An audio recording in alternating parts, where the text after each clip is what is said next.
নৌকায় ভেসে ভেসে কচুরিপানা দিয়ে অভিনব কৌশলে মাছ শিকার। হ্যাঁ, সত্যি তাই। কেবল কচুরিপানার ডগা দিয়ে শিকার করা হচ্ছে বিভিন্ন আকৃতির মাছ।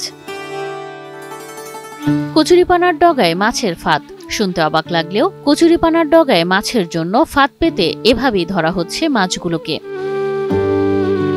পানিতে বিভিন্ন জায়গায় ভেসে আছে মাঝারি আকারের কচুরিপানার ডাল। দূর থেকে দেখে বোঝার উপায় নেই কেউ মাছ ধরার জন্য ফাঁদ পেতেছে। পানির মাঝে নৌকা নিয়ে ভেসে ভেসে এভাবেই কচুরিপানার ডগায় মাছের খাবার ঝুলিয়ে মাছ শিকার করেন জেলেরা। মাছ ধরি ওই টগরায় সুতা লাগাইয়া, তারপর বড়শি নিয়া, তারপর ওই পাশের বাড়ির বা নিজের বাড়িতে আদার ধরে মানে কেঁচো ধরে এগুলো পাততে হয়। পিরোজপুরের নাজিরপুর উপজেলার দেউলবাড়ি দোবরা ইউনিয়নের বিলাঞ্চলে দেখা যায় মাছ ধরার এ ভিন্ন উপায়, যা যুগের পর যুগ ধরে আজও টিকে আছে। মাছ ধরি কারণ আমাদের পেটের দায়, পাতলি পর আমাদের কিছু ইনকাম হয়, এমন মাছ পাই কিছু, তা বিক্রি করে আমাদের জীবনযাপন চলে। আধুনিক জাল বা যন্ত্রপাতি নয়, ভাসমান কচুরিপানার ডগায় বাঁধা সুতো ও বড়শি স্থানীয় জেলেদের জীবিকার প্রধান ভরসা। প্রতিদিন সন্ধ্যায় জেলেরা কচুরিপানার সঙ্গে বড়শি বেঁধে পানিতে ফেলে রাখেন। রাতভর সেগুলো ভেসে থাকে জলে।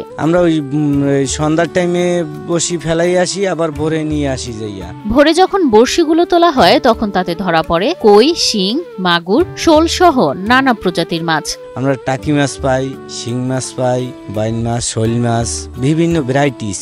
আধুনিক প্রযুক্তির যুগেও স্থানীয় জেলেরা তাদের পূর্বপুরুষদের এই পদ্ধতি আঁকড়ে ধরে আছেন। তারা জানান, কি বুঝলেন ভাই, অনলি যেটাই চাই। আধুনিক জাল সবসময় কাজে আসে না, কিন্তু কচুরিপানার বড়শি কখনো বিফল হয় না। বর্ষাকালে বিলাঞ্চলে পানির গভীরতা বেড়ে যায়, তখন জাল টেনে মাছ ধরা প্রায় অসম্ভব হয়ে পড়ে। তাই সহজলভ্য কচুরিপানা দিয়েই তৈরি করা হয় এই বিশেষ ফাঁদ। আমরা বছরে 3 থেকে 4 মাস বসি পাতি। প্রথমস্তি শুরু করি জ্যৈষ্ঠ মাস থেকে, জ্যৈষ্ঠ, আষাঢ়, শ্রাবণ, ভাদ্র, এরকমই।